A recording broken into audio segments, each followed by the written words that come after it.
This is my book, The Mirror of Motivation, the self-guide, the self-discipline for you to find that drive and ambition in your life that you want to tap into. Get this book free. Go to the link below and I'll ship it to you worldwide. DreAllDay.com. Dre Baldwin, DreAllDay.com. You know, along the lines of what I talked about in the last video about that productivity hack of stop trying to be friendly, stop trying to get along with everybody, stop trying to be such a compromising person because people will take advantage of it. It's just a sixth sense that human beings have.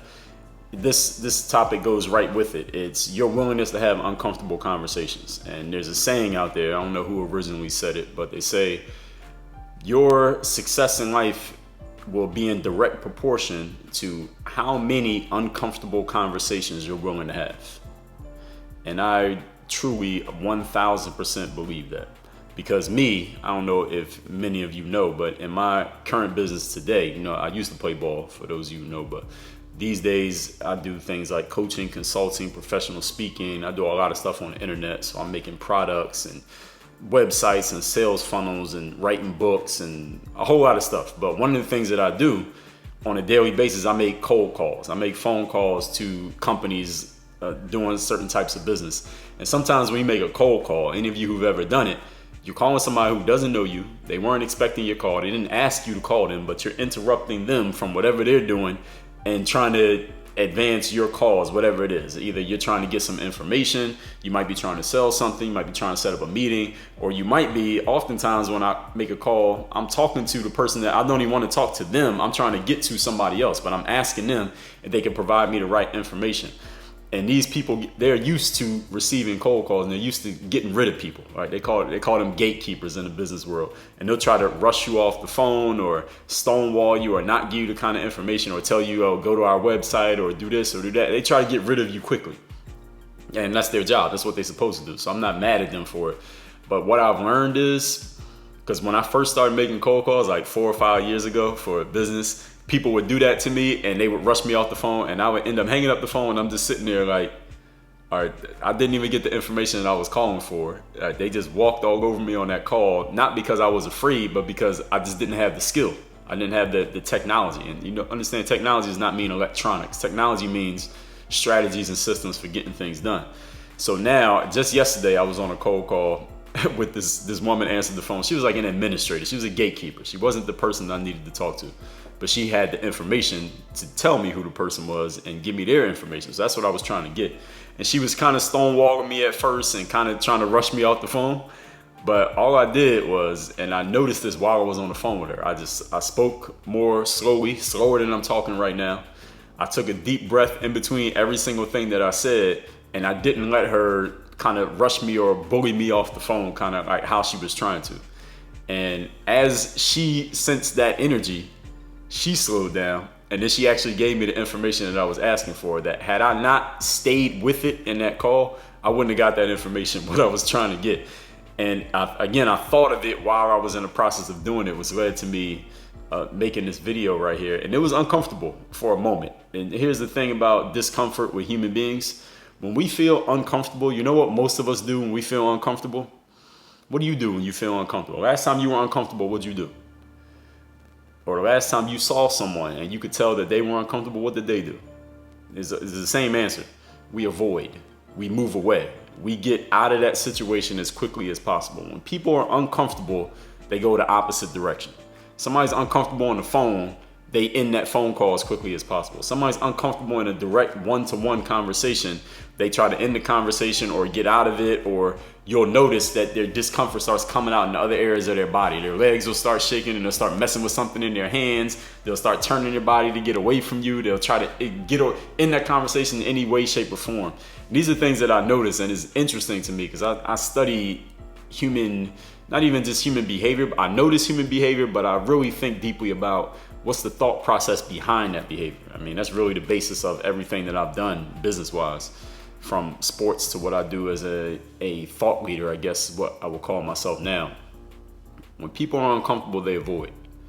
But the saying is, remember what I just said, your success has a direct relationship to how many uncomfortable conversations you're going to have. And it's not just having the conversation, but it's staying in the conversation. So just like I told you when I was on that call, a woman tried to rush me off the phone, I stayed in the conversation. I didn't allow her to get me out of what I was on that phone to get. And this goes back to what I was talking about in the previous video. Are you willing to not be so friendly? Because if I was being friendly, I would have just said, hey, thank you for the information, and hung up. But I wasn't trying to be friendly. I was like, I need to get this information. I don't give a fuck what her agenda is. I'm on the phone, you on the phone, so either you're gonna hang up on me or you're gonna give me this information. That was my mindset. I didn't say that, but that was my mindset. And because I had that mindset, that energy traveled through the phone, and she gave me the information that I was looking for. And when it comes to uncomfortable conversations, you know, this is something also that you can use. It's not just something that when an uncomfortable conversation happens or a situation happens for you, you just remind yourself to stay in it. That's something that will come to you as you do it often enough, but it's also, this is something you can use as an offensive weapon. So this is kind of like a Machiavellian type of tip. If you don't know who Machiavelli is, he wrote a book called The Prince. If you never read that book, I suggest you go get it. You can probably get a PDF for free on the internet, or you could buy the book if you're willing to invest in yourself. There's some videos online, on YouTube, wherever you're watching this, where people talk about Machiavelli's concepts. And I'm not talking about Tupac Machiavelli, I'm talking Machiavelli, the actual person. But the main idea of Machiavelli's thoughts was this. Yes, you want to be a good person and a nice person and do the right things and, you know, have a certain code of conduct and be good, basically. Be a positive person, right? But if you try to spend your whole life being that good person, you're going to come across people who are not so good, and they're going to use your goodness against you. They're going to use your friendliness and your compromising and your agreeableness. They're going to use it against you, and you're going to end up losing. This is the root of the saying, nice guys finish last. And you don't have to finish last if you're a nice guy. You just, as a nice guy, you need to know when to not be nice. As a good person, you need to know when to not be good. As a honest person, you need to know when to bend the truth a little bit, be a little bit dishonest. You need to know when to do some things that you might not broadcast them. You don't want the world to know about it, but you had to do what you had to do so you can get done what you had to get done. And maybe I'll talk about that in a separate video. People could let me know if they want me to. But to the point that I'm saying, use it as an offensive weapon, uncomfortable conversations. When you know someone might be uncomfortable with a conversation, or you sense once you start talking to a person that they're kind of uncomfortable with what the subject matter is, you can use that as an offensive weapon to get what you want. You can put that person on their heels. You can make that person back up. You can get a person to never bother you again if you put them in an uncomfortable situation, and you can tell that they're uncomfortable. They know they're uncomfortable, and they can see that you're not uncomfortable.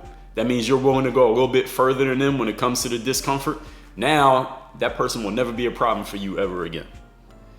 If a person's uncomfortable with a conversation and they see that you're not uncomfortable in that exact same situation, that person will never bother you again. They'll never bullshit you again. They'll never play around with your time or your money or your whatever ever again, because they have experienced what it feels like if you confront them or you put them in a certain situation.